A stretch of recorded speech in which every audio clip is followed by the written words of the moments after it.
Social media is a fantastic way to get people to express themselves, whether it's to be Facebook statuses, writing on the walls, Twitter updates, photos you share. These are all extensions of you and your personality.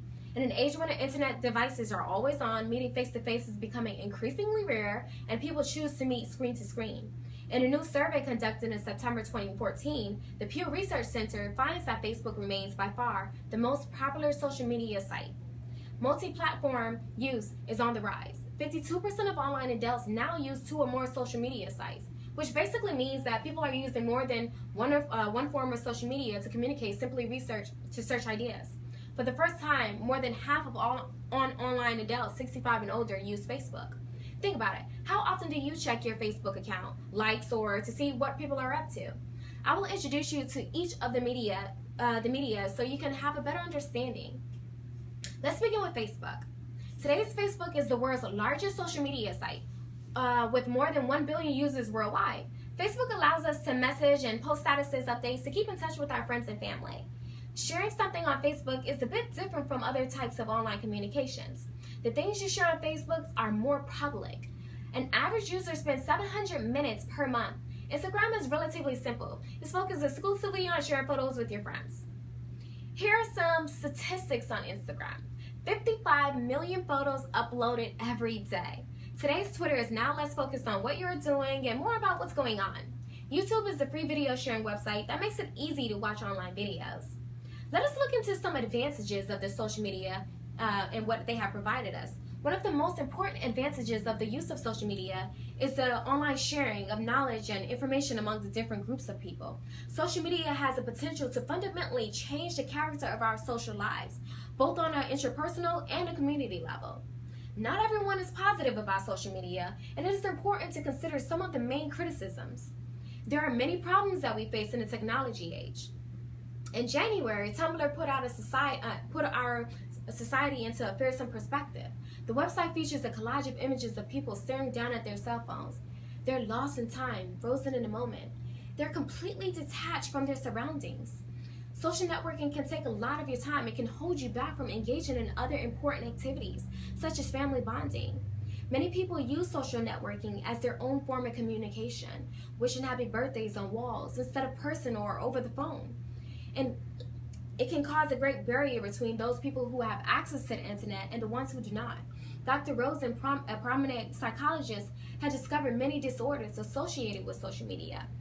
There is now an extensive evidence documenting a relationship between depression and excessive texting, viewing video clips, chatting, emailing, listening to music, and other forms of media.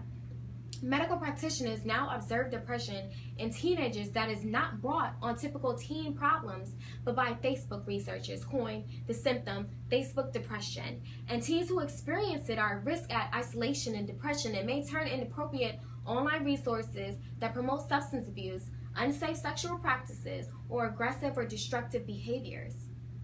The relationship between social networking sites and narcissistic personality disorders is garnering attention in both popular media and in scientific research.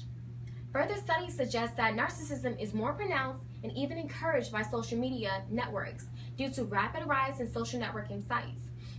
That encourages users to post statuses, updates, and photos and comments and other posts and photos. It has been documented that people have been measuring self-worth based on likes and numbers of views. Suicide and suicide-related behaviors are significant public health problems internationally. The media has traditionally been widely seen as playing an important role in the prevention of suicide. However, the last decade has seen the advent of social media sites. These forums, in particular blogs and social media sites, are commonly used for the expression of suicidal feelings and for the communication about suicidal-related behaviors with others. Cyberbullying and cyber harassments, for example, are serious and prevalent problems. Over half of young people report cyberbullying. Loneliness seems to be in an increase. And understand that there's a vast distinction between being alone and loneliness. The impact of social media is not simply one of the mental natures, but also physical natures. Sedentary behaviors, like those encouraged by social media uses, have been linked to physical health risks, such as type 2 diabetes, obesity, cardiovascular disease.